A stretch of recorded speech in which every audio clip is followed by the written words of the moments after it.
Fragments of Silicon is there for you, I guess.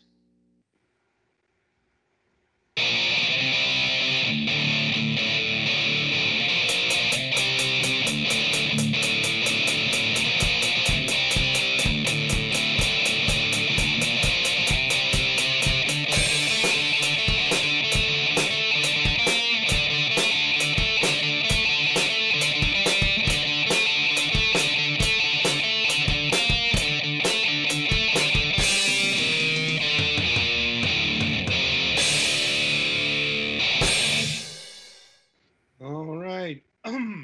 Welcome to another installment of Fragments of Silicon. I'm your host, Adam. Joining me, as always, the regular crew. Let's get to the news. Galax, you start us off this week since you have internet problems to. So yeah, I'm joining you by using my laptop to connect to my phone set up as a hotspot, which thankfully is something I can do because otherwise we have no internet and have not had internet for a couple days and will not have internet for a couple days apparently. Because there was a big storm the other day, and there was a lightning strike that I guess it actually hit our next door neighbor's house. And since then, we have not had internet. Like everything seems to be functioning fine by us, but there's something wrong between the box and the street, presumably. We called and tried to have them fix it, but they said there was nothing they could do, so they would send someone out, and as soon as they could do that would be Friday morning. So that's been very stressful, especially combined with the fact that my mother hasn't been feeling well for the last couple days and got tested to make sure it's not COVID yesterday, and we haven't gotten the results of that yet. So hugs are inadvisable, kind of. Thankfully, we've been taking precautions of like separating rooms, and she's been sleeping in the guest room, so she's not potentially exposing my dad if she has something. And today, just on top of that all, I have felt a little bit of a sore throat or something too, which hopefully is just stress induced because I'm under a lot of stress. Like, is a sore throat part of the COVID symptoms? I think so. Maybe. I mean, the biggest I'm thing is certain. the biggest thing is that I heard that was like a distinctive thing is a dry cough, which I don't think I'm having, but The most distinctive things I've heard is like a loss of taste and smell. So. well, anyway, it's just a little bit of something that happens. You know, sometimes you just feel under the weather for a few days. So hopefully it's nothing bad, but I can't promise that it isn't. And that's another thing for the anxiety pile. So That's this year in a nutshell, isn't it? Mm-hmm. Also, because I don't have internet, I haven't been able to play video games online because I don't want to overstress my hotspot. So, but I have before this whole thing, before it went off, I had downloaded the new Bloodstained 8-bit game that I have just barely started, and I played a little bit of the Night Swap game that I'm going to be reviewing this week. But that's about where I'm at, I guess. All right. Petty. Well, the biggest thing is my new glasses came in Monday, so hooray! They were able to get the transition lenses put into them as well, so that's nice. And I've also got a removable hard drive, like an external thing for my PS4. I've just been loading games onto, so in case I do have an internet outage thing again, I still have games. Because internet outages is going to be the theme for the summer. yeah. And yeah, not a whole lot else is going on. Just kind of waiting for my SSI hearing next month. So that's gonna be fun. And yeah, just Kind of living. All right, Twilight, your go. All right. Well, as of Friday evening, the entire state of Kentucky now has been put under a mandatory um, mask wearing order, basically. Yep. And there's been people who've been grumbling about that, from what I've heard. You know, if they would have done this shit back in March, we wouldn't be doing this now, right? Yes. Things. Yes. Yeah. My place of work. Yeah, they've been enforcing that there. And the health department's been going around everywhere in town, making sure all businesses have been following that order. And yeah, it seems like there's been less business traffic at my place of work for the past 2 days. And well, can't really complain too much. Less fools out there, the better. Yes, no. Today I helped my mother out with moving a new cabinet into my parents' bathroom at their place. Thankfully we had a dolly for most of that, but still the thing's kind of heavy, and I get the old towel shelf, I guess you could call it that I helped put together years ago, and it's been falling apart recently. So that's nice. It's actually much better than that old shelf. That thing was cheap.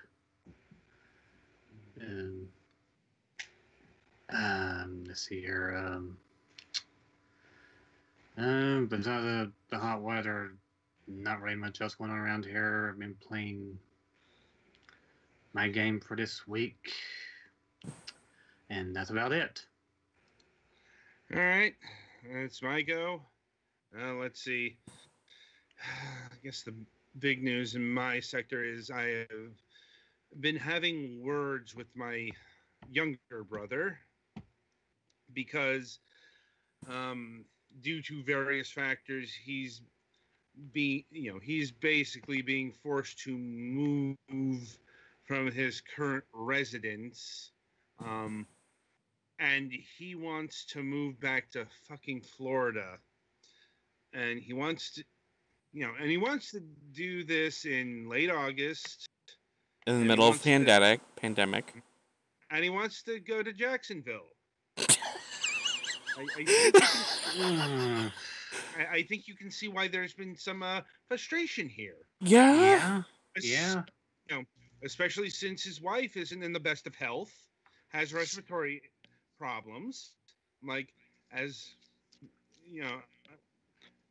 I mean, apparently the kids be homeschooled, which is thankful in this case because they're planning on opening the schools next month currently as of this recording. They on crack. Well, it's like I said, they've got to move, but they want to come back to Florida because the family is here. But it's also there are worse reasons to want to come back to Florida. Right, it's just the whole raging pandemic thing and the record-setting numbers of positive infections. Just it's vexing. It may not be the best time right now. I'm like, but it's like can't really talk sense into him. So, hopefully nothing goes wrong. Anyway, that's the big thing from my quarter. Right, so with that in mind, merrily we shall roll along to the interview portion of the broadcast. And this week, joining us is Mark from Lightning Rod Games. Hello. Hello. How you doing tonight? Good. How are you guys doing? Well, I guess I heard most of it. Yeah. You're doing good today. You're holding up. Yeah. Yeah. as we all kind of are at this time, I think. Eh? Yes. Right. So, how we like to get started is we like to get to know the person behind the game studio and whatnot, and we do that by asking them this question: What got you interested in video games, both on a personal and a professional level? So I was playing. I grew up with PC basically. I didn't actually own a console. I think the very first console I ever owned was an Xbox 360 that I bought for myself when I was in university.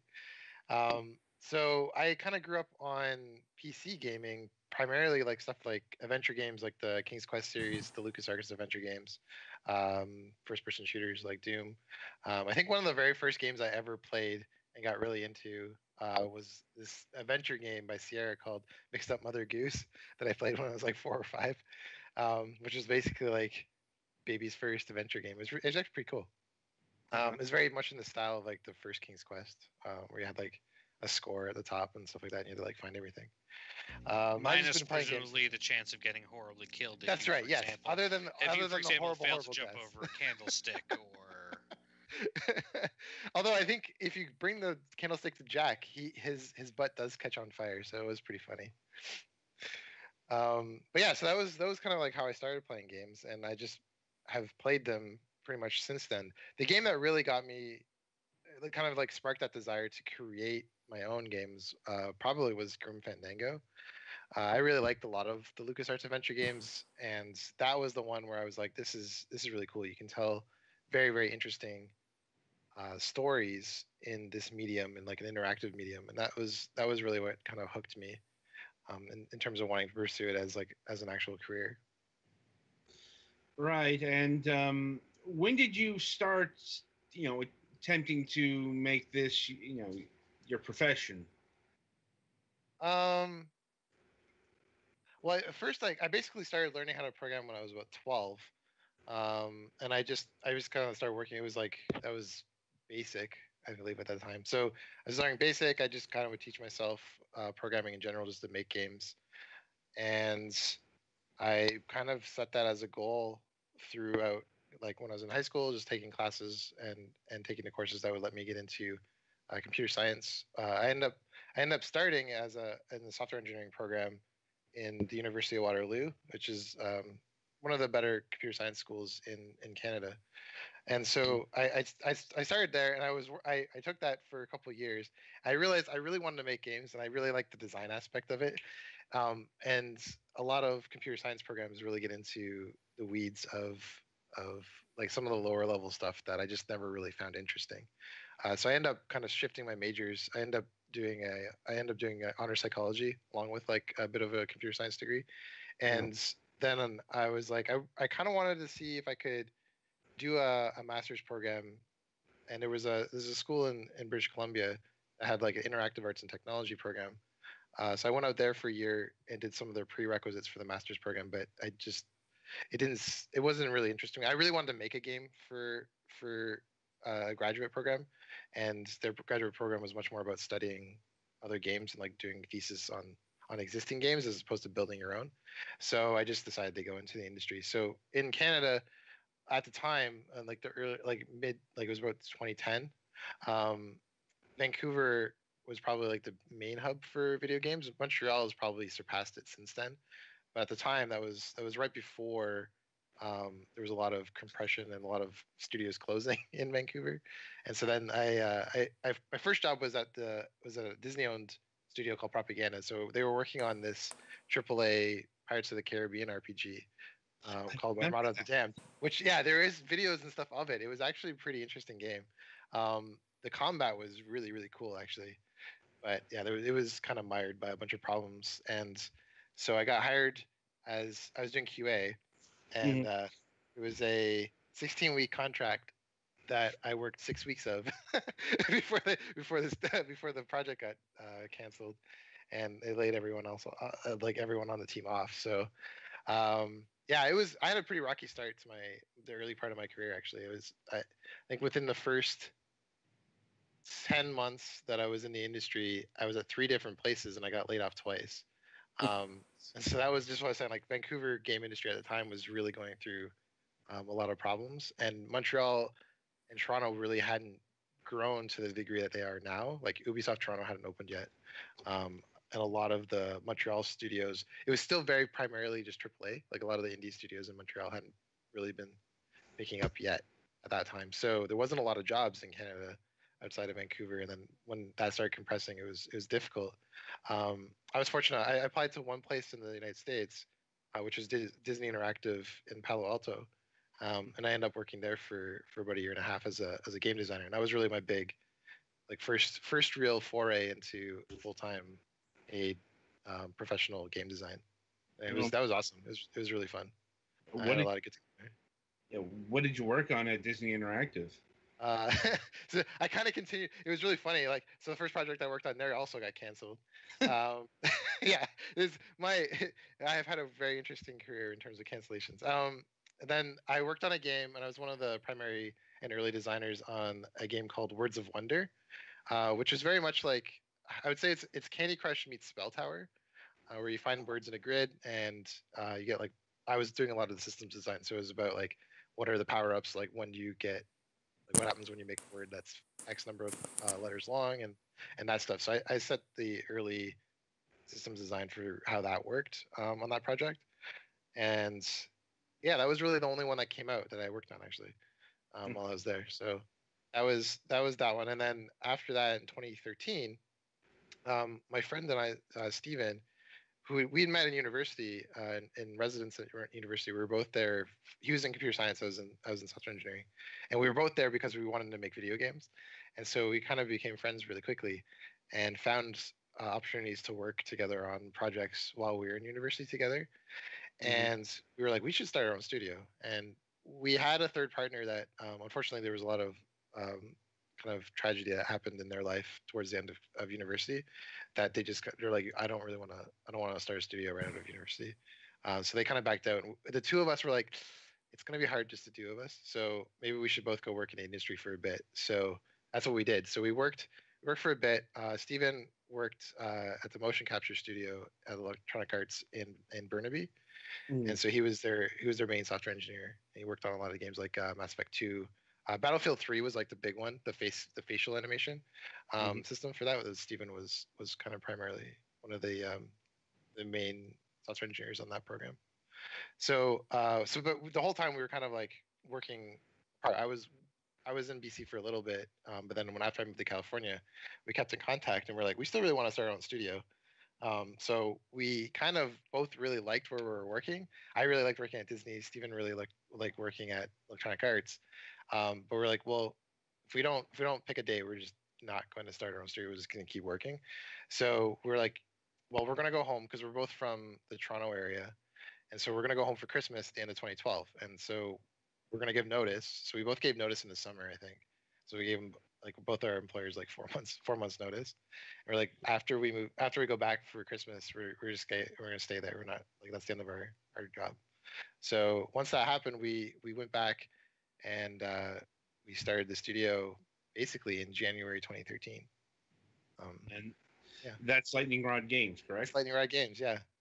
And so we had so Fall Apart is our first launch game. So but it's not our first project that we worked on. We've worked on some other projects, including we were part of an incubator when we first started the studio that was focusing on free-to-play mobile games by indie studios. I would say, unfortunately, I think 2013 was really the first year that wasn't viable anymore. Like, that was when Clash of Clans and like Hearthstone and stuff, all those games came out.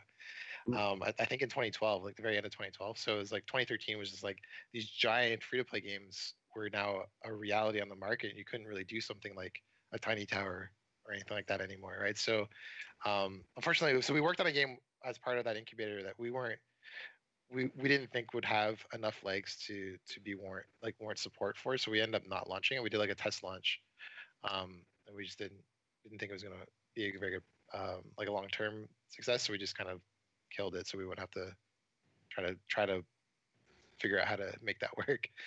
So we worked on a few prototypes after that, and then Fold Apart started production or development, like prototype development, in September 2015. Right. So we worked on for almost it's been almost 5 years now. It's like 4.5 years before we launched it. Right, and I suppose the question that beckons here is, how did you arrive, from free to play mobile games to a game like Fold Apart? I think it really came down to both the types of games that Steve and I both really liked. Like Grim Fandango was actually the game that both of us really played when we were growing up. That we both really thought was a really cool game. We really liked the adventure games while we were growing up, and so like the idea of like puzzle games and stuff has always been something I really enjoy playing. And so there was a lot of inspiration there to kind of create something that was in that space that had that kind of innovative gameplay mechanic that we really liked from a lot of the more recent puzzle games too. Is like Braids and Fez and the Swapper and stuff like that. So we wanted to kind of make something that fit in that mold, and then I also wanted to make a game about my own personal experience. So when I was living in California, my significant other was still living in the Toronto area. So we were in a long distance relationship for about a year and a half. And there's a lot of emotional ups and downs that you go through when you're in that type of relationship. And I thought that would be a very interesting story for a game because it's not something you see very often. Well, you don't even really, honestly, you don't really see it in media in general. Like there's not a lot of TV shows and movies that talk about it either, but especially not in games. And I thought that would be a very interesting story for a game. But we wanted gameplay mechanics that matched it, and so when we kind of thought of Steve and I were brainstorming just general game ideas one time, and he was like, "Oh, what about the back of a Mad magazine where you like fold it? And it's like one picture, you fold it, you make a second picture." I was like, "Oh, that's interesting. I wonder if we could do something with that." And I was like, "Well, I want to make a game about a long distance relationship. So too bad there's no way for us to combine those." But yeah, it was a couple months later. I was like, "Oh, we can kind of combine this because the original idea, and we've developed the game is kind of expanded beyond this, but the original idea was you had two characters on a piece of paper, one living on one side of the piece of paper, one living on the other. They're effectively in a long distance relationship because they can't get to one another. They're living in two different worlds. But if you fold that paper, you can combine the two sides together and kind of create a way for them to reunite, which really I felt was a pretty good metaphor for what it feels like when you're living apart from someone. Like you kind of just wish you're usually there for like another reason, like a job or school or family, and you're just like, I just kind of wish we could take like our physical locations and like just mash them together, so like it didn't matter anymore. And so I thought the paper folding was kind of a neat way to kind of represent that. It's certainly inspired. Like, Hmm. it reminds me a lot of Super Paper Mario. Okay, You know, sure. with the shifting mechanics. Yeah. I mean, that's about the closest I can come to because honestly, I've never quite seen a game like this before. Yeah, I mean, that was really one of the things that really excited us. We were like, no one's really done not a game about a long distance relationship. No one's really done a game like paper folding to this degree, like puzzle solving as puzzle solving with like paper folding. And so we were really excited because we thought it was a cool way that we could innovate across a couple different axes. And so yeah, that was really one of the things that really excited us about the whole thing in general. I can imagine. Now, was it hard trying to come up with puzzles for this paper aesthetic? So the funny part, every single puzzle in the game is actually exists on a stack on my desk as a graph paper kind of cutout. So we were able to like do a lot of paper prototyping pretty quickly. I could sketch something out. I just cut out a bunch of graph paper and sketch on it and test out different mechanics. And what we ended up doing was Steven made a tool. So we use Unity for the game engine.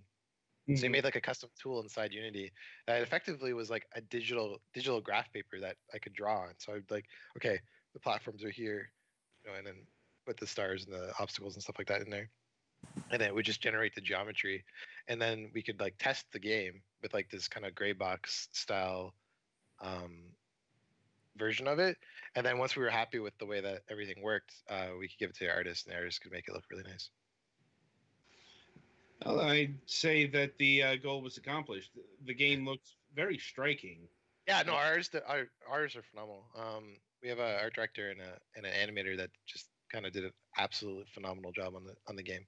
It was really neat. We were trying to hit it like this aesthetic of things being made out of paper, but not like diegetically made out of paper, like not physically made out of it, like something like a Yoshi's Crafted World is. Right. And I think they did like a really cool job of evoking that kind of texture in the game. It's really cool. Yeah, like these people aren't actually made of paper like a Paper Mario. Yeah, exactly. You couldn't physically make them, like you could in like a game or Tearaways like that too, where everything is actually like could be made out of real paper. Yeah. But we wanted to just kind of like make it feel like it was made out of paper, but not actually be that like realistic. Right, and I imagine that makes this whole thing a lot more allegorical. Yeah, I think so. It let us do a lot more where we have like the worlds where the puzzles are happening are much more like inside their mind. Like they're kind of it's them working through their emotions. And so we were able to do a lot of like this kind of dreamscape sort of style to the art, and everything's a lot more abstract than if we were kind of like trying to make it, I think, feel a little bit more realistic. So Yeah, I can see that. And now, in terms of like actual puzzle design, is what we're seeing currently on the screen here, like is that the extent of the papercraft puzzling, or does it get more advanced? it gets more advanced as we go. So for this is the second chapter here. So what we do early on is we just introduce folding from the sides. So that's all that chapter 2 can do. In chapter 3, we introduce folding from the top and bottom, which also introduces gravity. So you can drop both the player, but then there's also like blocks that you can push around that you can drop from the top. Later in the game, we also have diagonal folding, which introduces kind of elements of rotation. And then also later, you can rotate the paper entirely, like 90 degrees. And kind of then we combine all those things later in the game as well. So. Yeah. Oh. Yeah, that sounds like a good variety there.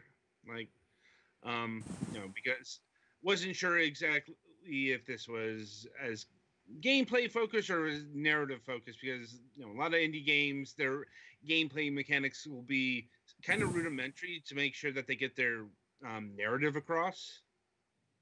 Yeah, I mean, we wanted to hit both. I think we erred on the side of making sure that people who were interested in the story were able to play through the whole game. So one thing that we actually did do is every puzzle in the game has a hint system in it as well that will kind of like it will show you as much of the steps as you want, and then you're able to take over at any point. So it would make sure that people don't get fully stuck on the game, or like at any point. Like if they can't solve a puzzle, they're able to get past it. But we tried to make the puzzles compelling, anyways. Like a lot of the puzzles, I feel, they do get a little bit trickier later in the game. We pulled out some of the more difficult ones. I think when we add, like, we have plans for adding some additional content as well. So we're gonna try to increase the difficulty a little bit with those, because it's been something that we've seen in some of the reviews. Some people have actually said like they wish there were some more difficult puzzles. And I think bonus content's a good way for us to do it, where it's not as story driven, so we can have that kind of challenge for players. And they'll still have like the hint system, so if people get really truly stuck on it, they'd be able to get hints with it. Like, and would it be possible to like release a puzzle editor for this game? It's something that I wish we could do more easily than we can. It's something that we're gonna have to figure out how to do. Like, a lot of the puzzles require, like, the way that the papers and everything are laid out don't play well with that. Like, it's very very built into Unity itself. So exposing that as like a tool set that like could be used by a player is something that we haven't actually looked super deeply into doing, because it would be a lot of work. We're gonna try to see. I think long term we're gonna see if we can come up with a way that lets us do more abstract puzzles, where it's like we're not really worried about having to decorate them with the art in the background, which might provide opportunities for that. But it's just the way that we built it. It's not really going to be very clean to be able to do it. I wish we had, if we had considered it much earlier in the process, we probably could have built it that way. But the team size was very, very tiny to start the project. We started as a team of 3. We're up to 6 now. So we didn't really have a lot of bandwidth. So a lot of it was just like, what is good enough that I, as the designer, can get stuff done. And that was kind of like the level of the tool set, but that's not something that I would put in front of a player. Yeah, that makes sense. Anyway, Now, shifting a bit from the puzzles to the characters here, who are the two people that are the protagonists? Are they like set identities? So Because I noticed like on the character select screen or whatever, like you could change the gender of both the characters. yeah, exactly. So we have two characters that, in terms of their role in the story, is set. So we have a teacher and an architect. Mm-hmm. So the teacher has stayed home in the town, and the architect has moved away to the city. But the genders of both characters can be chosen by the player at the start. So players are able to choose the two characters that they feel represents the story that they want to experience the best. And it doesn't really change the story. It's an aesthetic choice that lets players play in the way that's the most comfortable to them. Works out for the modern times, I think. Yeah, yeah. It was really important to us to make something that felt inclusive, and it's a story that I think is universal, regardless of gender. So it's the story of these two characters who were in love, and one of them moves away. It wasn't really something that really required um, anything else, and I thought it was a way that we could make this a little bit more inclusive and make it feel more personal to whoever's playing it. Mm. Right, and I've also noticed in like the interludes, I suppose, there are text conversations, and you Yep. get to choose. Does that have any bearing on the story, like, or is that just a thing that occurs? So the choices are there for us to let players kind of inject a bit of personality into how they want the teacher and the architect to kind of interact with one another. So a lot of times it's like a joke or more serious, and we Mhm. kind of wanted to let the players kind of choose how they wanted to have their characters interact with each other. It doesn't have like a long-term effect on the story. It was more for that short term. What type of personality do you want to build for this character in the moment? But it doesn't have like a long-term effect on the game. Okay. And I guess related to that, in terms of like the narrative and going to the end here, like, is it just one narrative story, or are there branching paths? Are there multiple endings? No, it's a purely linear single experience. Okay, so you don't have to worry about getting the good or the bad ending. Right? Yeah. No, it's the same ending for all Okay. players. Right. I mean, what the ending that is, you know, is something that will have to be found out by playing the game. Yeah. Um, anyway, right. I'll see if my colleagues here have any questions for you. I think I'm personally good. I'm good.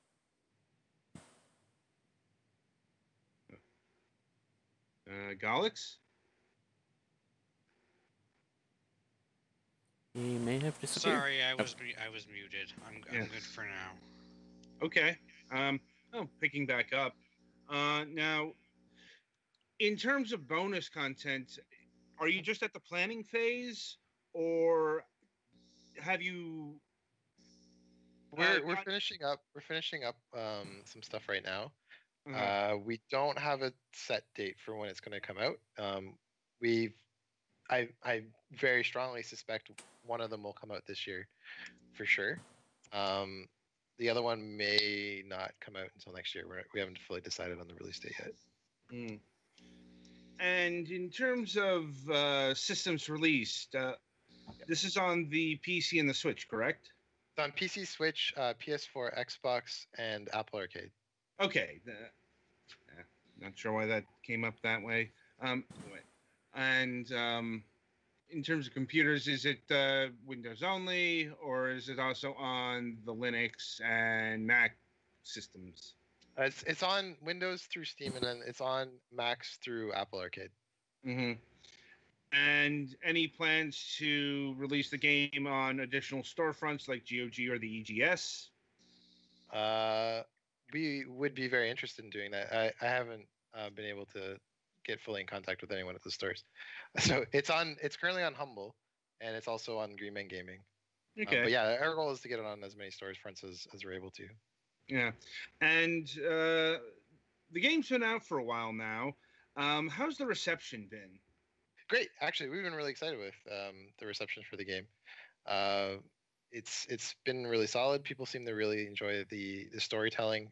It seems to resonate a lot with people who have been in long distance relationships and kind of experienced that type of emotions. But we've had people who have played it and maybe haven't had that fully experienced themselves, but were able to kind of experience it through our characters, which I thought was really interesting.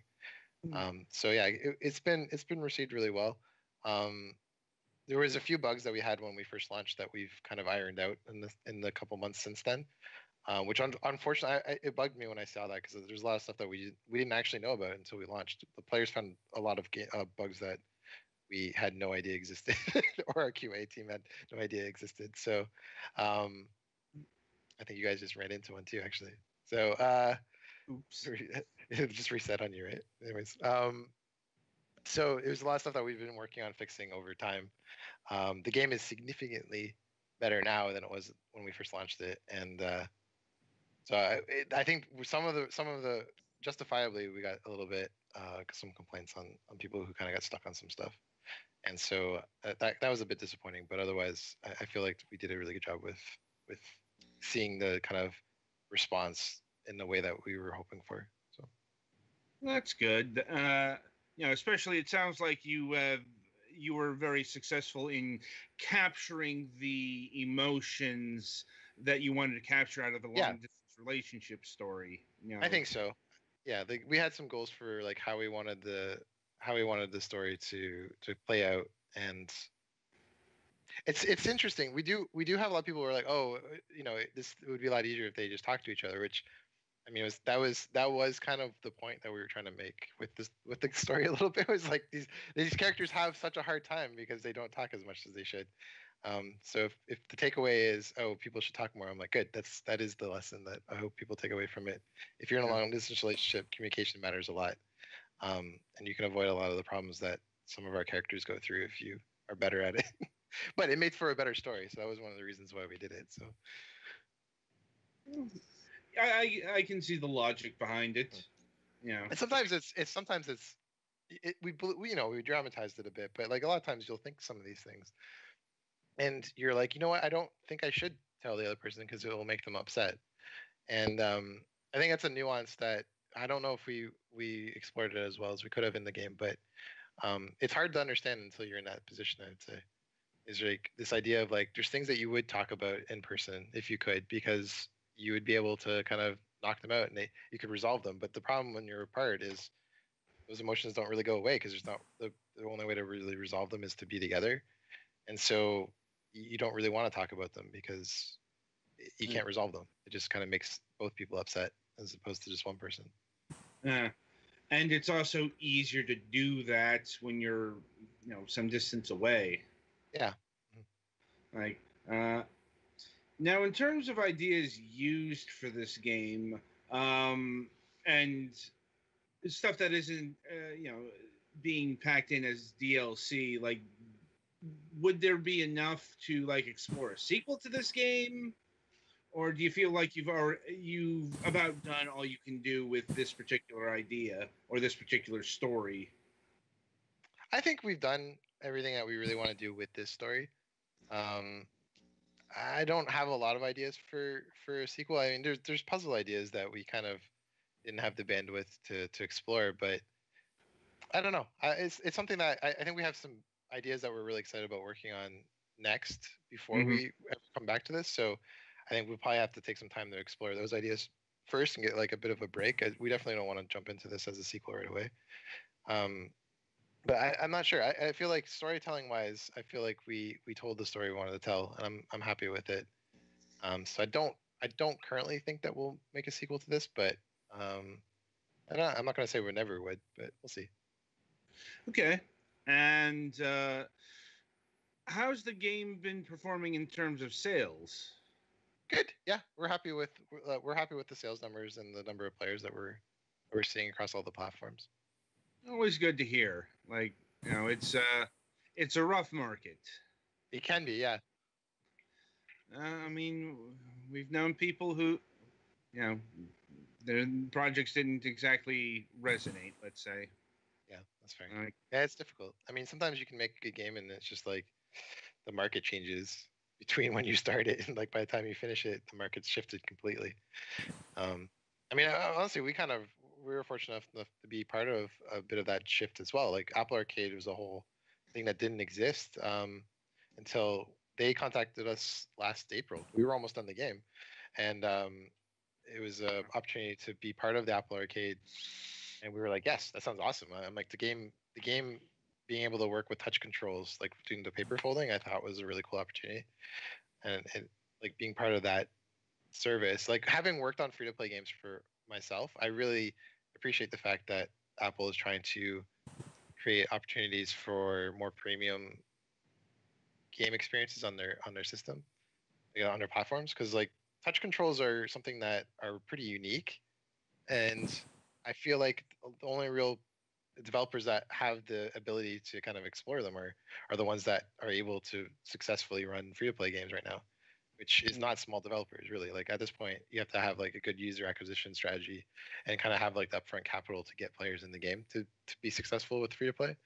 And so small developers who kind of could do that innovation with touch controls and other things that like work with phones, like that form factor, hasn't really been capable on for like the last almost 10 years. Like it's been a really long time since small developers could really make successful games on phones like that. So I liked Apple Arcade for that reason. I think it's a really cool initiative that they're doing. They treated us really well. Like we had a really good relationship with Apple since we joined up to be part of the service. Neat. And can you mention anything about your next project, or is that still? No, that is still like pre-development at all. Like we have stuff on paper, that's about it. It's not anywhere close enough to talk about it. Fair enough. Fair enough. All right. One final call to see if any last questions from the team here. I think I'm good. I'm good.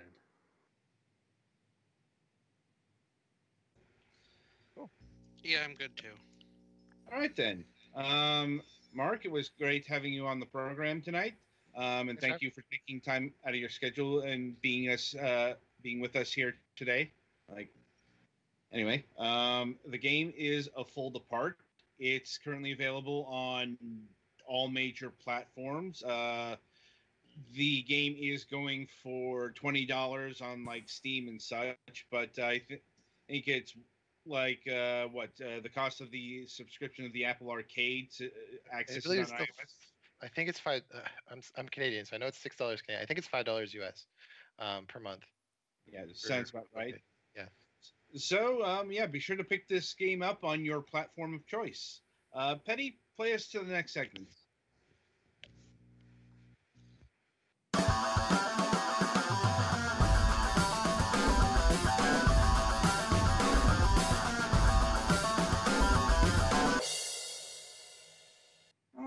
Welcome to the topic of discussion.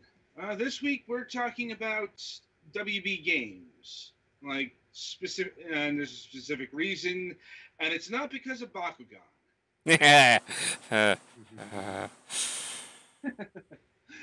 Like, God, if that's their fucking swan song, well, I mean that's gonna be something. Maybe not much, but it's gonna be something. But one of the most epic trolls in gaming history.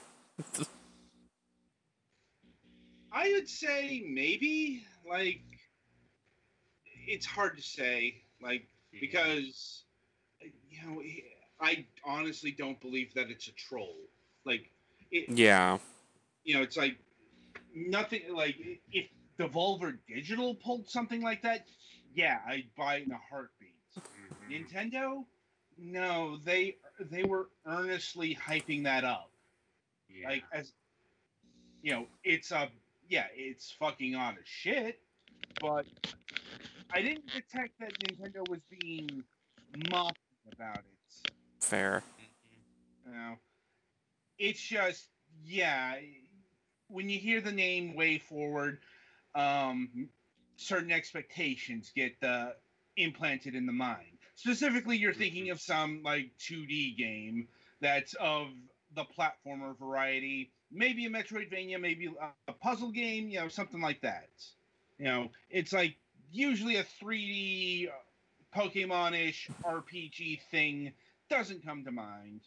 Like, but that's mainly because people are less familiar with their contract work.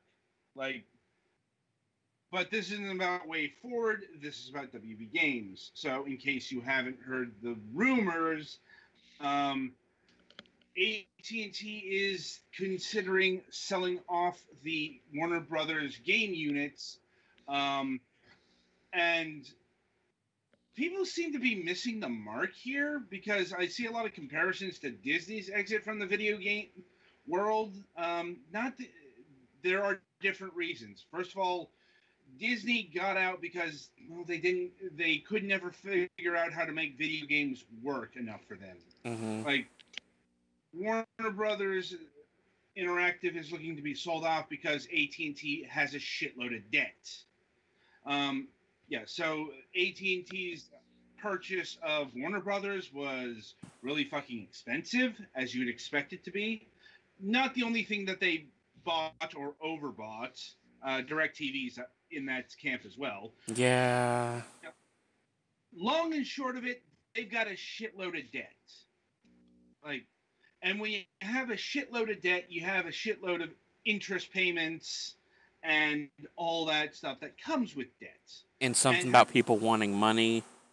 Mm-hmm. And having a shitload of debt is also the kind of thing that ends even large mega corporations. This is what killed the Vivendi Universal alliance. They overextended themselves on debt so much that they had to get rid of, their biggest entertainment assets. And this is a thing that's, and as I understand it, the actual buyout of Warner Brothers was leveraged to hell. That's another factor that's going to make you sell off shit. Yeah, everyone remembers what happens with Toys R Us. Yeah, that's what's behind a lot of the private equity buyouts, but that's a topic for another day, because this wasn't a VC firm sucking up some entity, saddling it with debt and basically selling it off for parts. We call it vulture capital for a reason. This is just, AT&T really, really wanted some vertical integration and, didn't really care how it got there. I think they have 140 billion in debt. It's some triple figure billion-dollar number. The important thing to remember is they've got a shitload of debt, and they're looking at ways of paying it off. And one of the ways is to sell off WB Interactive, because that's not really a part of the core business of what AT&T is, which is allegedly providing services of various sorts. Yeah, I have issue with that statement. I said allegedly. Fair. But my point is, they're more about, content delivery, and they also want to own that content. Hence the reason why they wanted WB, so they could have their own fucking Netflix thing, among other things. But games is not really something they know or maybe even care about. So hence why that they are looking to maybe sell. I think that is an important point here. AT&T, it's like sell if we can get a good enough deal. Well, it's like AT&T isn't even sure they're going to sell off the unit. or at least this is what the news reports have mentioned. Um, we don't know when or if they'll change their mind. Um, another so the price tag that's been quoted in various articles is about $4 billion.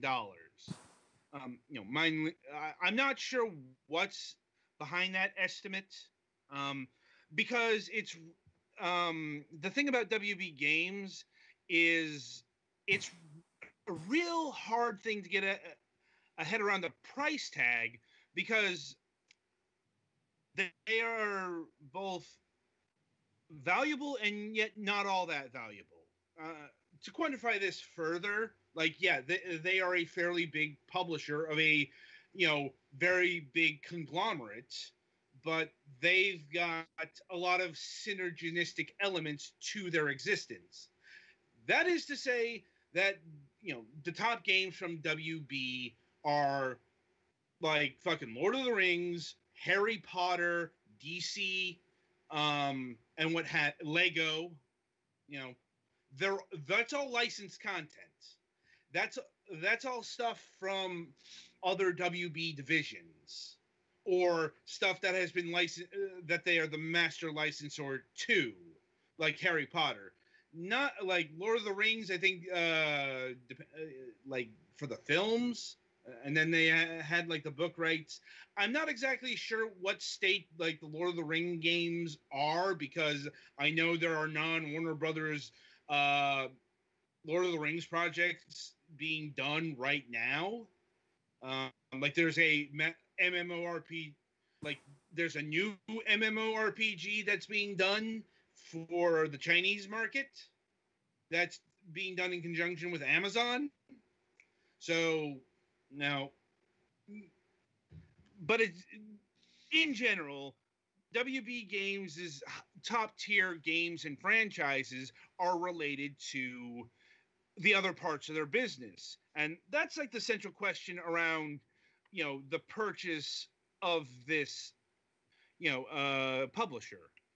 It's like, would those contracts, would those franchises be transferred over to, the new entity?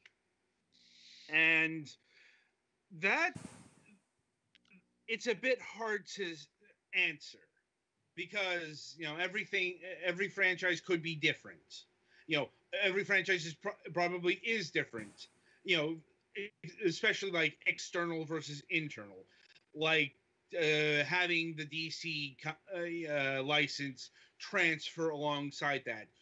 That's probably doable, with less resistance than, say, the Lego games, because you have to involve Lego Media.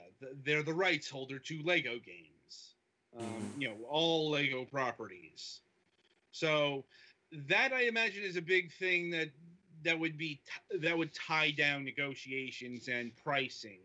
Now, another thing that could drive the price up is suitors. Now, admittedly, the entities named as possible buyouts, organizations, is pretty substantial. Like all the heavy hitters, or at least all the heavy hitters you'd expect, have been named.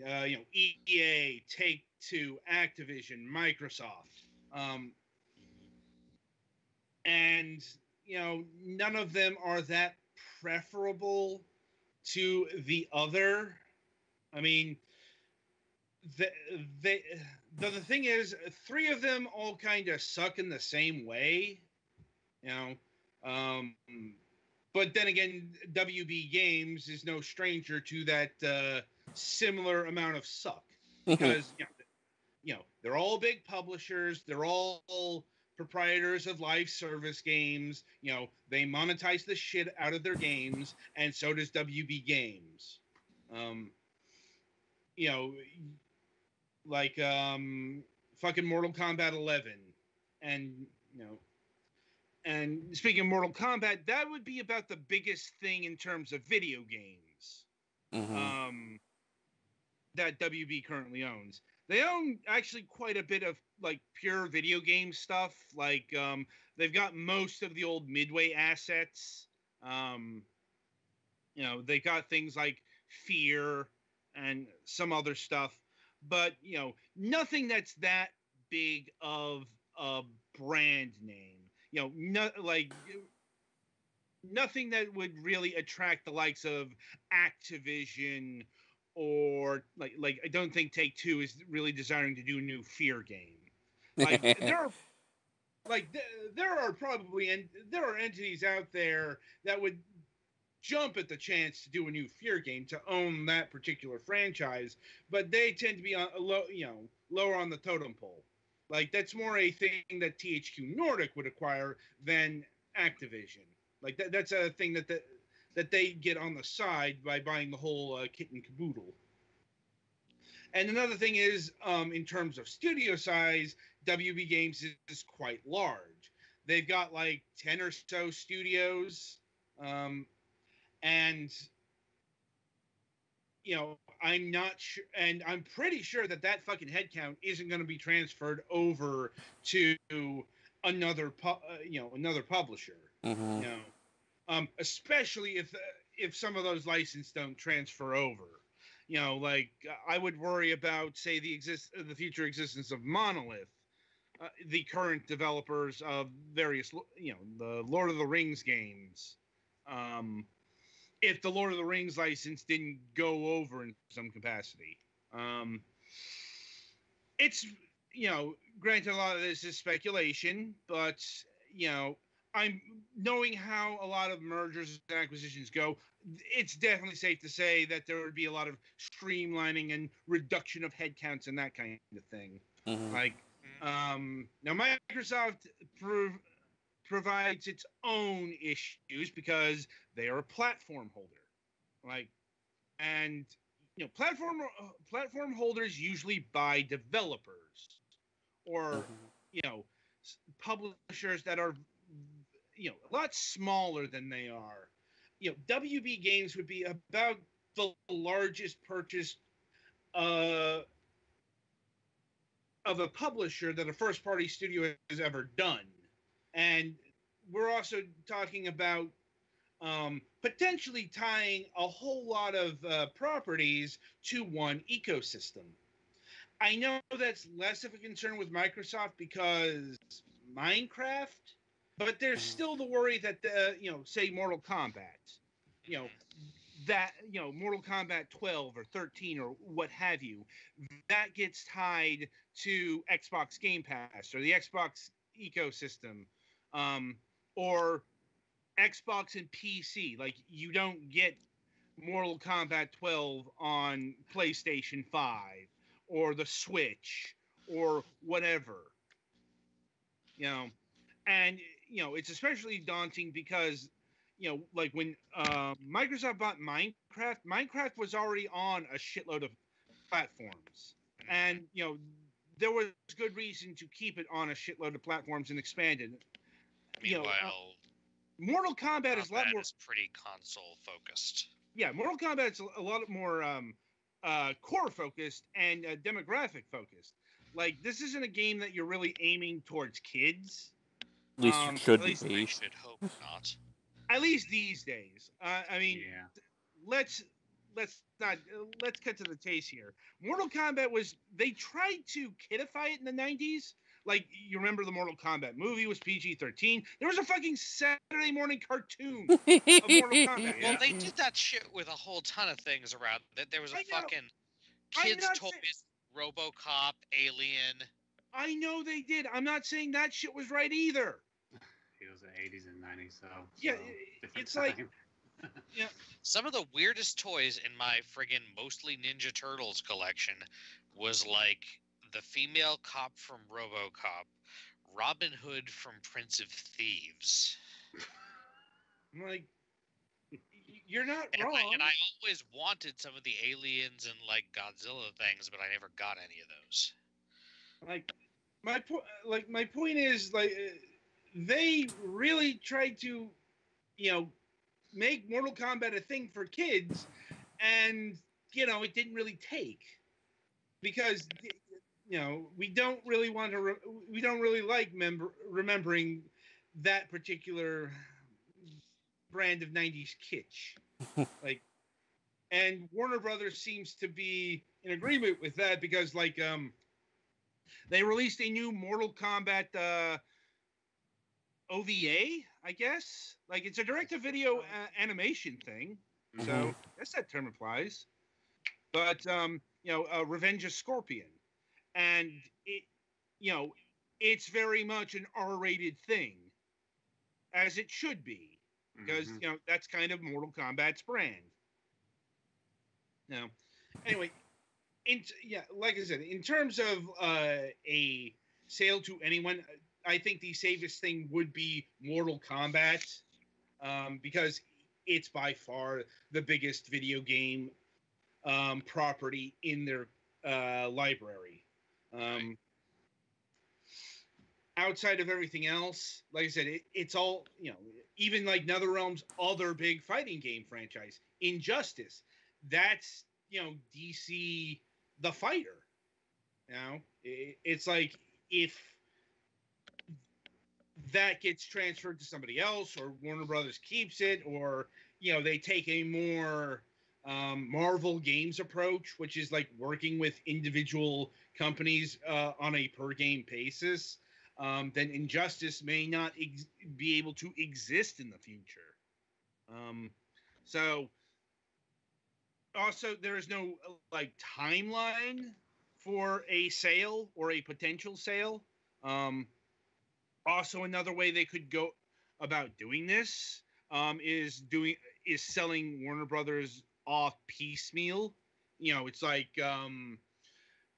somebody gets NetherRealms and Mortal Kombat, somebody else will get Monolith and all the stuff that they developed over the years, and so on and so forth. We saw that. We see that in a lot of bankruptcy auctions, though. So I would expect more of a wholesale purchase, a really expensive one, especially if they get into a bidding war here. Because once again, there are at least 4 companies. I imagine more may show up. Like Sony's kind of free to pursue this if they want to. And Tencent, because it's they Tencent. They kind of just show up everywhere these days. Though they're kind of in the middle of another buyout right now, so that may keep them distracted for the duration. But yeah, we'll probably revisit this once we know the buyer and the terms and conditions therein.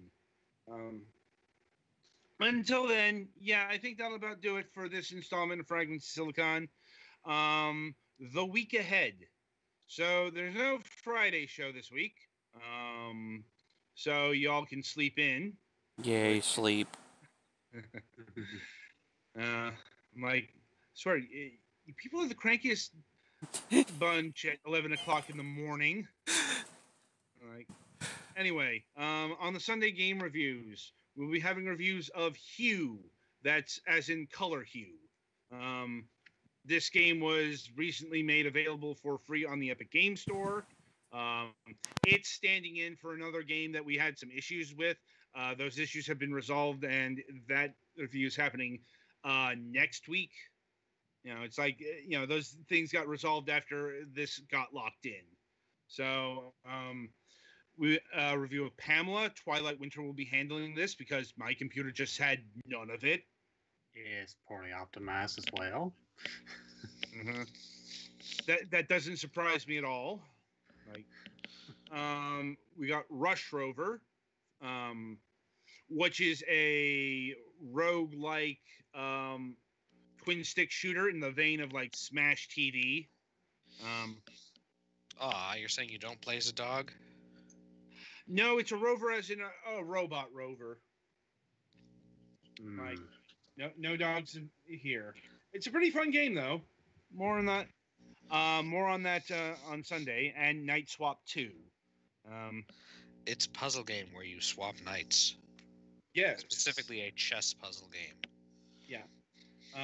More on that on Sunday. So until then, as always, if you liked what you heard tonight, be sure to click the subscribe button and hit the bell, and do all the things that you need to do to keep informed about when our show goes live. Especially since we've removed that feature from the Discord temporarily because people were complaining about it. Like, and by people I mean Mac. Like, Mm-hmm. I mean, it was pinging pretty often. yeah, it was. I wasn't sad to disable it, quite frankly. It'll come back if there's the need for it. Like, but until then, anyway, until Sunday, I shall wish you good gaming.